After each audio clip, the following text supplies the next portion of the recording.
Muhammad Yusuf. Please come on the podium and deliver a speech on the topic of Republic Day in Urdu language. अस्सलामु अलैकुम वरहमतुल्लाहि वबरकातुहू। दिए जलाने की रस्म बहुत पुरानी है, दिए जलाने की रस्म बहुत पुरानी है, हमारे मुल्क में लोग जलाए जाते हैं। शुरू करता हूँ उस पाक परवरदिगार के नाम से जो निहायत रहम करने वाला है। मेरा नाम मोहम्मद यूसुफ है और आज मेरी तकरीर का उन्वान है, यह मुल्क हमारा है, इसे हमने ही बिगाड़ा है।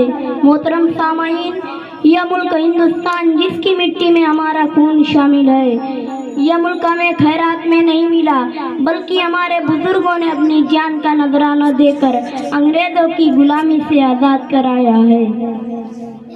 कितनी माँओं ने अपने लख्त जिगर कुर्बान किए, कितनी बहनों ने अपने भाइयों की कुर्बानियाँ दी, तब कहीं जाकर यह मुल्क आज़ाद हुआ।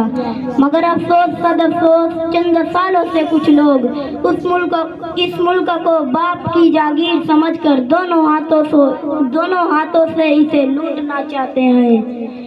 यहाँ गरीब खाने के लिए तरसता है, जैसे तैसे घर बनाने के बावजूद बुलडोजर के जरिए ढा दिया जाता है। कई मुसलमानों को जय श्री राम का नारा लगाने पर मजबूर किया जाता है, कभी ट्रेनों में तंग किया जाता है, कभी हवाई जहाज में पीटा जाता है, तो कभी संविधान को बदलने की बात की जाती है।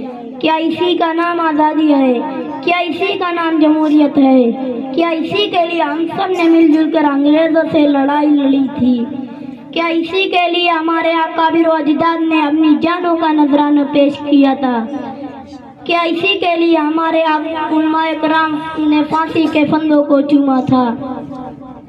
नहीं नहीं, हरगिज नहीं। इससे मुल्क आबाद नहीं होगा बल्कि बर्बाद होगा।